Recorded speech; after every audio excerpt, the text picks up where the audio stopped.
Haya, karibuni tena katika swali letu la umri, swali ambalo linaleta utata sana kwa wanafunzi walio wengi, lakini hapa nimekuja kumaliza utata kwa kutumia njia fupi kabisa. Hebu nisikilize. Umri wa Dula ni 1/2 au ni nusu ya umri wa Hamisi.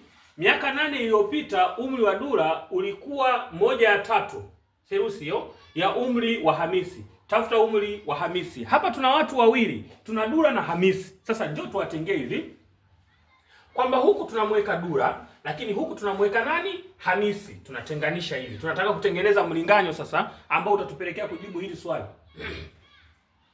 Tunatengeneza hivi. Sasa umri wa Dula ni nusu ya, maana yake ni nusu, umri wa Dula ni nusu ya umri wa nani? Wa huyu Hamisi. Si mpaka hapa tunaelewana? Umri wa Dula ni nusu ya umri wa Hamisi, hatujui, ndio maana tumeweka h. Maana yake ni nusu mara umri wa nani? Wa huyu hapa Hamisi, ndio maana tumeweka nusu mara h. Lakini umri wa Hamisi wenyewe hatujui kabisa. Tunaendelea kusoma swali letu. Lakini sasa miaka 8 iliyopita umri wa Dula, kumbe miaka 8 iliyopita tunatoa, kumbe unachukua 1/2 h, si ndio? Toa 8. Miaka 8 iliyopita tunatoa. Alafu na huyu pia tunakuja kutoa miaka 8 iliyopita tunatoa. Wangesema ijayo tungejumlisha, lakini hapo tunatoa. Tunazidi kutengeneza mlinganyo wetu. Haya. Umri miaka 8 iliyopita umri wa Dula ulikuwa 1/3. Kumbe huyu tutamzidishia mara 1 juu ya ngapi? Ya 3 ya umri wa Hamisi. Tafuta umri wa Hamisi. Sasa twende tukatengeneze mlinganyo kama ifuatavyo, kwamba 1/2 h ambao ndo umri wa nani? Wa Hamisi, tutoe na 8 sawa sawa na h tutoe na 8, tufungie mabano, tuzidishe mara ngapi? Mara 1/3. Hesabu ya umri haihitaji mambo mengi, haihitaji uwe na haraka. Lazima uwe mpole unapofanya hili swali, na lazima uwe na nidhamu kwanza. Tunaendelea. Sasa hapa twende tukazidishe, hii lazima ifungue mabano hapa. Kwa huku tutapata 1/2 h, tutatoa na 8, itakuwa sawa sawa 1/2 juu ya 3 mara h, unapata 1/3 h.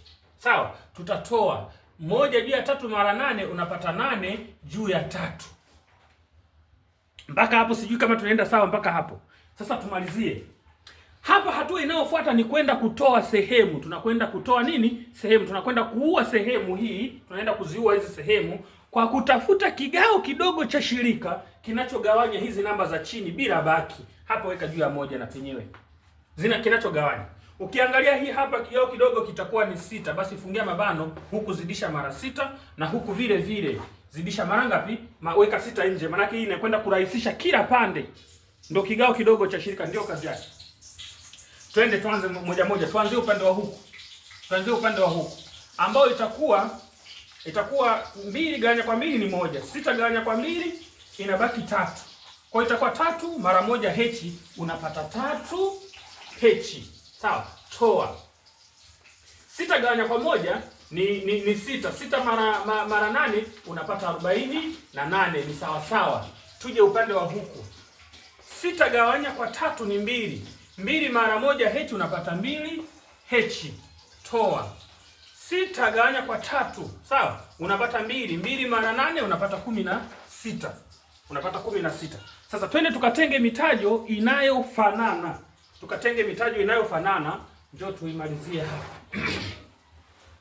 Haya, 3 h anafanana na 2 h. Kumbe huku anavyohama atakuwa ni 3 h, sawa? Tutatoa na 2 h, itakuwa sawa sawa hasi 16 tujumlishe na 48, kwa sababu hii inapokuja huku tunaenda kujumlisha na 48. Basi 3h ukitoa 2h unabakiwa na h, sawa sawa. Ukichukua 48 ukitoa na 16, kwa sababu hii ni negative, hii ni hasi. Hii ni hasi, sawa jamani? Kwa hiyo hii hasi unapokwenda kuichukua hii hasi unakuja kuijumlisha na hii hapa, lazima tulipe deni. Hili ni deni, lazima tulipe. Kwa hiyo itabakia chanya 32. Huu ndio utakuwa umri wa Hamisi. Umri wa Hamisi ni miaka mingapi? 32. Kwa hiyo tuandike kabisa kwamba Hamisi sawa sawa na miaka mingapi? Miaka 32. Lakini kwa mfano wangeuliza kwamba Daudi sasa. Daudi ni sawa sawa. Tumalize kabisa na Daudi. Nusu mara h tumepata 32 mara 32. Maana utakata hii moja, hapo utapata 16. Kumbe Daudi ana miaka 16. Ni kweli walisema umri wa Daudi ni nusu ya umri wa Hamisi. Kweli 32 hii ni nusu yake. Asanteni sana kwa kunifuatilia ndugu wapenzi watazamaji. Leo nadili na maswali ya umri tu. Karibuni tufanye maswali ya umri. Kama mnavyoona njia imetiririka. Panapochanganya wengi ni kutengeneza huu mlinganyo. Asante sana kwa kunifuatilia mpenzi mtazamaji unayenifuatilia kwenye mtandao. Mungu akubariki sana.